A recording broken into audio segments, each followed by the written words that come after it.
kuri uyu wa gatandatu tariki 16 Gicurasi 2020 Kabuga Felicien washakishwaga ashinjwa kugira uruhare rukomeye muri jenoside yakorewe abatutsi yafatiwe mu Bufaransa nk'uko tubigezwaho na Sylvanus Karemera. Inzego zatangaza ko ugufatwa kwa Kabuga Felicien kwashobotse kubera ubufatanye hagati ya polisi mpuzamahanga Interpol n'urwego rw'umuryango w'abibumbye rwasimbuye ICTR mu gusoza imanza z'abakoze jenoside yakorewe abatutsi mu Rwanda IMRST. Ubushinjacyaha bw'Ubufaransa bwemeje ko Kabuga Felicien umaze imyaka myinshi ashakishwa ngo aryozwe uruhare muri jenoside yakorewe abatutsi 1994 yatawe muri yombi. Felicien Kabuga w'imyaka 84 ashinjwa kuba yari mu baterankunga bakomeye ba jenoside yakorewe abatutsi, aho nk'umucuruzi ukomeye yagize uruhare rukomeye mu gutumiza imihoro yatsembye abatutsi. Uretse ibyo kandi ashinjwa yari n'umwe mu banyamigabane bakomeye bashinze radiyo Rutwitsi ya RTM, kandi akagira uruhare rukomeye mu kubiba urwango mbere no mu gihe cya jenoside yakorewe abatutsi. Ubushinjacyaha bw'Ubufaransa bwemeze ko uyu mugabo yari asanzwe mu Bufaransa aho yari yarihinduye ndetse agahindura n'imyirondoro ye. Inzego zitangaza ko uyu mugabo azurizwa indege akajyanwa mu Buholandi ahakora urwego rwasimbuye urukiko mpuzamahanga mpanabyaha rwa Arusha IRMCT. Urwego kandi narwo rwemeje ko Kabuga yafashwe nyuma y'iperereza rikomeye rihuriweho n'Ubufaransa n'ubushinjacyaha bw'urwego. Sylvanus Karemera, Televiziyo Rwanda, i Kigali. Tutarahindura ingingo, ku murongo wa telefone turi kumwe na Perezida w'umuryango Ibuka Dusingizemungu Jean Pierre. Turabasuhuje tubaha ikaze mu makuru ya Televiziyo Rwanda. Murakoze cyane.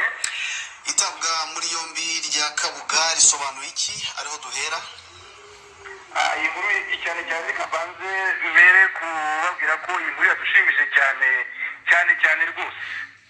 Iyi nkuru rero ikaba ari ikimenyetso gikomeye mu gihe turi muri iyi minsi ijana twibuka jenoside yakorewe abatutsi ku buryo bw'umwihariko nk'uko mubizi. Ikaba ari ikimenyetso gikomeye kuba yafashwe kandi agafatirwa mu gihugu cy'Ubufaransa.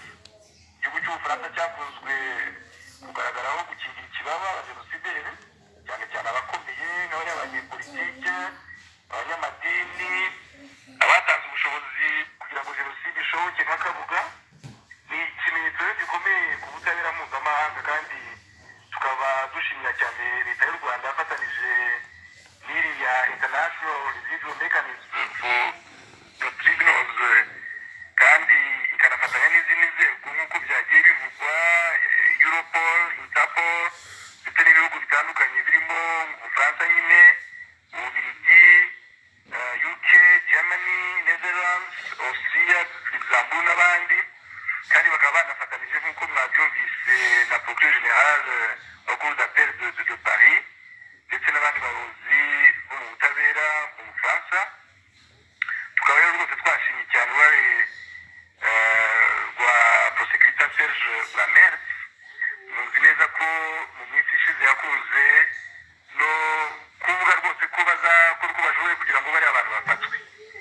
Kuba rero Kabuga yafashwe uko tumuzi n'uruhare yagize, biraduha icyizere ko n'abandi bazafatwa muri ino minsi rwose, kandi bigaduha n'icyizere ko n'aba bahakanyi ba jenoside bazumva ko icyaha cya jenoside kidasaza. Abantu bakoze jenoside bazakurikiranwa.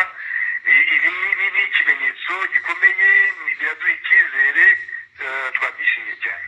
Turacyari kumwe ku murongo wa telefone, gusa tunari kumwe n'umuvugizi w'ubushinjacyaha bw'u Rwanda Nkusi Faustin. Turabasuhuje, mwiriwe Faustin. Mwiriwe neza. Itabwa muri yombi rya Kabuga Felicien, ubushinjacyaha bw'u Rwanda hari uruhare rwaba rwarabigizemo? Murakoze cyane. Ngira ngo nk'uko bisanzwe ubushinjacyaha bukuru bw'u Rwanda nibwo bushinzwe gukurikirana abanyabyaha mu buryo baba bari hanze cyangwa se mu gihugu. Birumvikana rero kugira ngo imikoranire myiza ihari hagati y'u Rwanda na MICT, ubufatanye bwo burasanzwe, nicyo navuga. Gukorana hagati y'inzego, haba ibihugu abantu dusabamo base bakoze jenoside, dutanze impapuro cyangwa se base y'u Rwanda n'abakoze jenoside yakorewe abatutsi mu Rwanda, turakorana. Kugira ngo rero imikoranire yo irasanzwe hagati y'inzego muri rusange. Ariko icyo navuga ni uko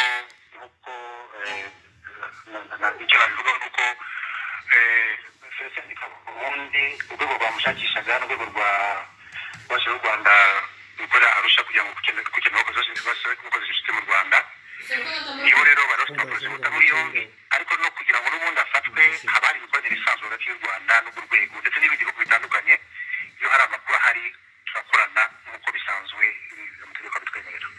Turacyari kumwe ku murongo wa telefone hanyuma tugaruke kuri perezida w'umuryango Ibuka Dusingizemungu Jean Pierre. Hanyuma nyuma y'itabwa muri yombi rya Kabuga Felicien, ubu murifuza ko yaburanira hehe, mu Rwanda cyangwa mu Bufaransa aho yafatiwe? Ubundi kuko biteganywa buriya azajyanwa mu gihugu cy'Ubuholandi agenda kuburanira, niko njibaza, ariko kubakitse ku icumi icyifuzo cyacu ni uko rwose yagezwa mu Rwanda.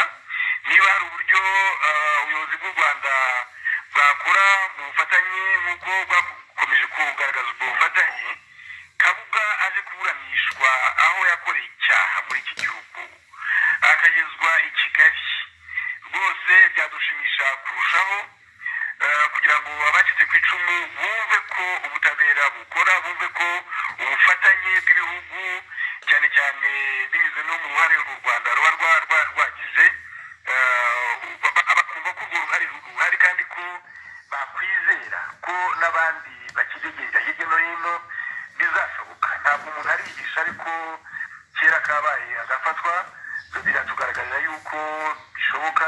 Kabuga rero agezwe mu Rwanda byarushaho kudushimisha. Hanyuma tugaruke nanone ku muvugizi w'ubushinjacyaha bukuru bw'u Rwanda Nkusi Faustin. Kabuga atawe muri yombi nyuma y'igihe kirekire ashakishwa. Ese umuntu yashingira kuri ibi avuga ko ari ryo tandukano ry'imikorere y'imiyoborere y'uru rwego rwashyiriweho inkiko mpuzamahanga mpanabyaha ari Theodore Meron ndetse n'uyu wamusimbuye? Wenda icyo twavuga ngira ngo ubundi inzego inshingano yo gukurikirana abasize bakoze jenoside yakorewe abatutsi niyo nshingano bafite. nicyo kintu cya mbere. ngira ngo rero kuba afashwe uyu munsi nyuma y'imyaka 26 ntabwo twavuga ko ari ryo tandukaniro, ariko ubundi ni mandate cyangwa se nizo nshingano bafite zo kugira ngo bashyire mu bikorwa akazi bahawe n'urwego kugira ngo bafate abakoze jenoside yakorewe abatutsi.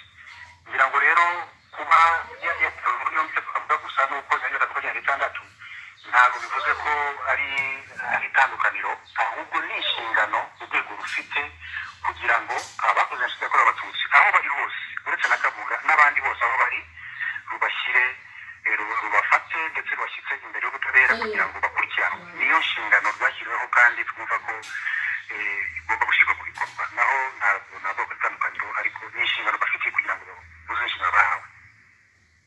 Ku murongo wa telefone twari kumwe n'umuvugizi w'ubushinjacyaha bw'u Rwanda Nkusi Faustin, turabashimiye.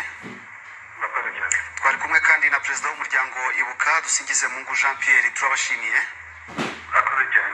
Barakoze cyane kudusobanurira ku byitabwa muri yombi rya Kabuga Felicien ushinjwa uruhare rukomeye muri jenoside yakorewe abatutsi.